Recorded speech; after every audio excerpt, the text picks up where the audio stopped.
நீர் என்னை கண்டதால் நம்பினாய், காணாமல் நம்புவோர் பேறு பெற்றோர். தந்தை, மகன், தூய ஆவியின் பெயராலே ஆமேன். ஆண்டவர் உங்களோடு இருப்பாராக, உம் ஆன்மாவோடும் இருப்பாராக. இறையேசுவில் பிரியமுள்ள சகோதரமே சகோதரிகளே, இன்று நாம் பாஸ்கா காலத்தின் 2வது ஞாயிற்றுக்கிழமையில் அடியெடுத்து வைக்கின்றோம். இன்று திருச்சபையோடு இணைந்து இறை இரக்கத்தின் பெருவிழாவையும் கொண்டாடுகின்றோம். இறைவனுடைய இரக்கத்தையும் அன்பையும் பெற்று செல்ல இந்த விழா உங்களை அன்போடு அழைக்கின்றது. இன்றைய வாசகங்கள் அனைத்துமே நம்பிக்கையை ஆழப்படுத்துங்கள் என்ற அறிக்கையை முன்வைக்கின்றது.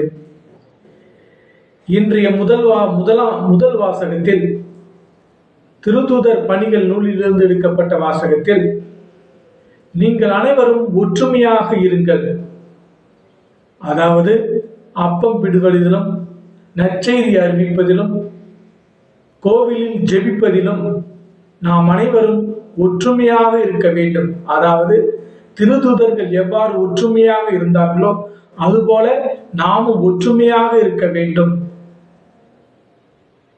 என்ற கருத்தினை முன்வைக்கின்றது. இன்றைய 2ஆம் வாசகத்தில்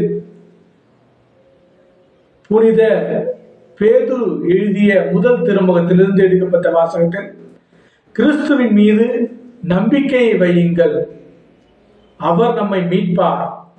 நம்முடைய வாழ்விலே வருகின்ற துன்பங்கள், துயரங்கள், வேதனைகளில் மத்தியிலும் கூட நாம் நம்பிக்கை வைக்கின்ற பொழுது அவர் நம்மை மீட்டு நமக்கு வேண்டியவற்றை தருவார் என்ற செய்தியை நமக்கு கூறுகின்றார்.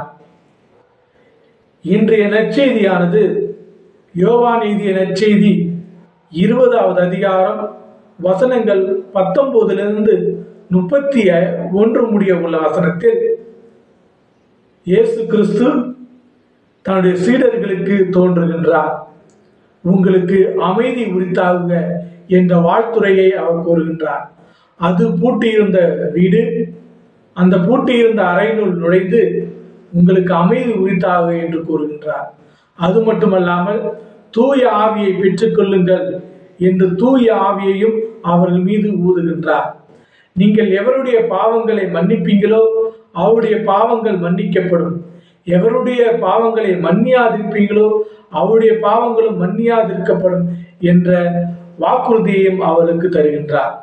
அடுத்தபடியாக தோமாவுக்கும் அவர் தோன்றி தன்னுடைய விலாவையும் கையையும் காலையும் காட்டி, நம்பிக்கை கொள், நம்பிக்கை அற்றவனாய் இராதே என்று அவருடைய நம்பிக்கையும் ஆழப்படுத்துகின்றார். அவரும் என் ஆண்டவரே, என் இயேசுவே என்று கூறி தான் பெற்றுக்கொண்ட விசுவாசத்தை மேலும் வலிமையாக்குகின்றார். அன்புமிக்க இறை சொந்தங்களே, நாம் இந்த புதிய நாளை தொடங்குகின்றோம். இறைவனுடைய ஆசீர்வாதத்தோடு தொடங்குவோம். முதல் வாசகத்தில் கூறப்பட்டது போல ஒற்றுமையோடு இருப்போம். நம்முடைய சாதி, மதம், இனம், மொழி என்ற வேறுபாடு கலைந்து நாம் அனைவரும் கிறிஸ்துவின் மக்கள், கிறிஸ்துவால் படைக்கப்பட்டவர்கள் என்ற நம்பிக்கையோடு நாம் வாழ்வோம். நம்முடைய வருகின்ற துன்பங்களை ஏற்றுக்கொள்வோம். அது கடவுள் மீது நமக்கு இருக்க விசுவாசத்தை ஆழப்படுத்தும் என்ற நம்பிக்கையோடு நாம் தொடங்குவோம். தோமாவை போல இயேசுவை மிகுதுமாக நேசிப்போம். அவரே நம் ஆண்டவர், அவரே நம் கடவுள் என்ற விசுவாச அறிக்கையோடு இந்த புதிய நாளை தொடங்குவோம். இறைவனுடைய ஆசீர்வாதம், அன்பும் நமக்கும் நம்முடைய குடும்பத்தில் உள்ள அனைவருக்கும் கிடைக்க சிறப்பாக ஜெபிப்போம். எல்லாம் வல்ல இறைவன் தந்தை, மகன், தூய திரு ஆவி உங்கள் அனைவரையும் நிறைவாக ஆசீர்வதித்து காத்து வழிநடத்துவாராக. ஆமேன்.